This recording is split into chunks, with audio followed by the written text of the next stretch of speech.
Elijah, the prophet of fire and miracles, a journey of faith. In the vast wilderness of ancient Israel, among dusty hills and burning skies, lived a man whose very name meant "My God is Yahweh." He was not a king, he was not a general. He was a voice crying out in a land drowning in idolatry and corruption. This man was Elijah, the prophet of fire and miracles. At that time, the kingdom of Israel had fallen into spiritual decay. King Ahab, driven by Queen Jezebel, had abandoned the ways of God, leading the people into the worship of Baal, the storm god. Elijah appeared suddenly in the court of Ahab, a lone figure clad in rough garments, his eyes burning with holy conviction. He spoke without fear. "As surely as the Lord, the God of Israel, lives whom I serve, there will be neither dew nor rain in the next few years, except at my word." 1 Kings 17:1. Then he vanished into the wilderness. Elijah hid by the brook of Kerith, east of the Jordan. There, God sent raven screechers, considered unclean, to bring him bread and meat every morning and evening.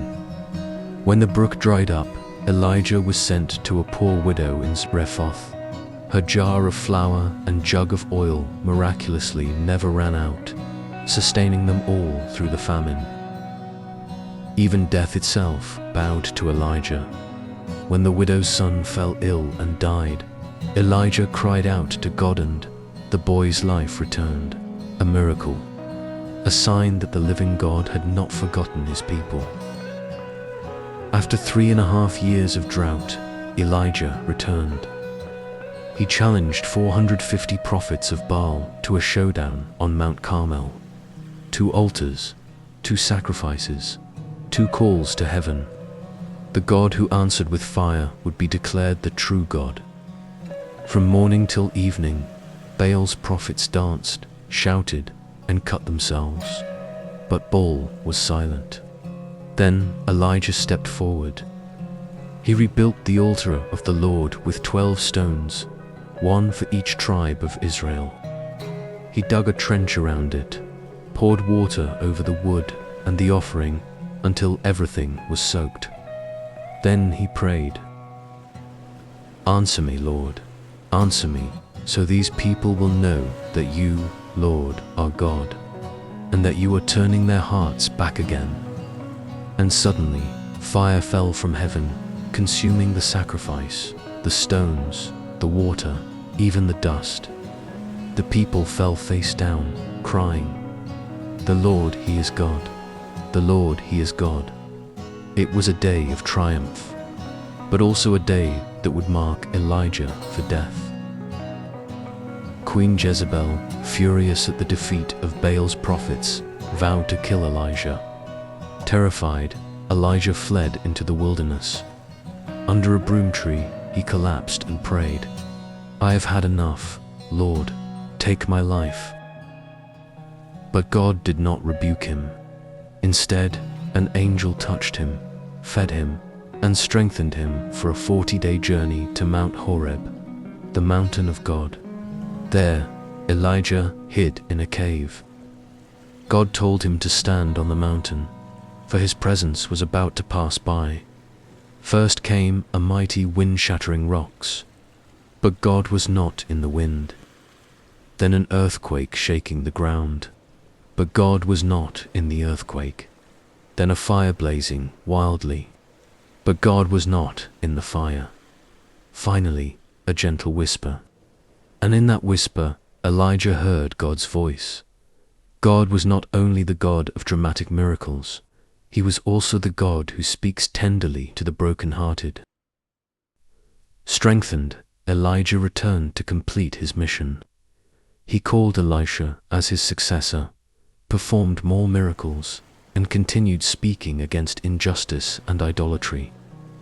One day, while Elijah and Elisha were walking, a chariot of fire and horses of fire appeared. In a whirlwind, Elijah was taken up to heaven alive, without tasting death. Elijah became a legend, a symbol of the prophets, and a foretaste of the final messenger who would prepare the way for the Messiah. Centuries later, on the slopes of Mount Tabor, during the Transfiguration, Elijah appeared beside Jesus, shining in glory. He had fulfilled his mission, and yet his spirit continues wherever truth is proclaimed, wherever faith endures against overwhelming darkness. Elijah teaches us that miracles are not only for the powerful, they are gifts for the faithful. That even prophets can feel fear, loneliness, and despair and still be precious in God's eyes. Elijah's story is not just a story of fire and power. It is the story of a man fragile, courageous, deeply human, whom God used to shake nations and rekindle faith. Epilogue: Prophet Elijah facing the challenge. During the fiery years of his life, Prophet Elijah was not only the one who brought God's message to the people of Israel, but he was also a model of perseverance and unfailing faith. Elijah's life was a journey full of challenges, but also a journey of rising up, of miracles that changed fate, and of steadfast faith. One of the prominent epilogues related to Prophet Elijah is the confrontation with Queen Jezebel.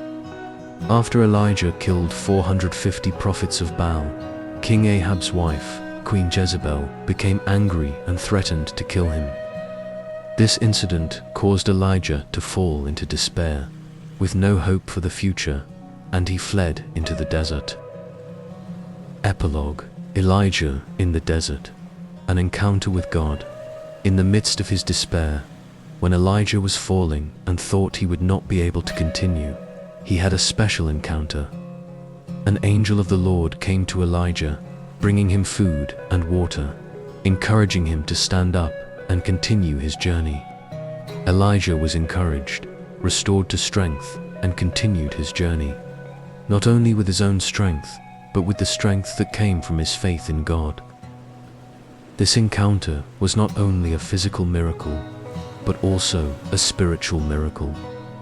God not only gave Elijah physical food, but also gave him spiritual strength to face the challenges ahead. It was in his weakest moments that Elijah found faith and help from God. Epilogue: Elijah and the journey to Mount Horeb. After receiving help from an angel, Elijah continued his journey, eventually reaching Mount Horeb, where God met him.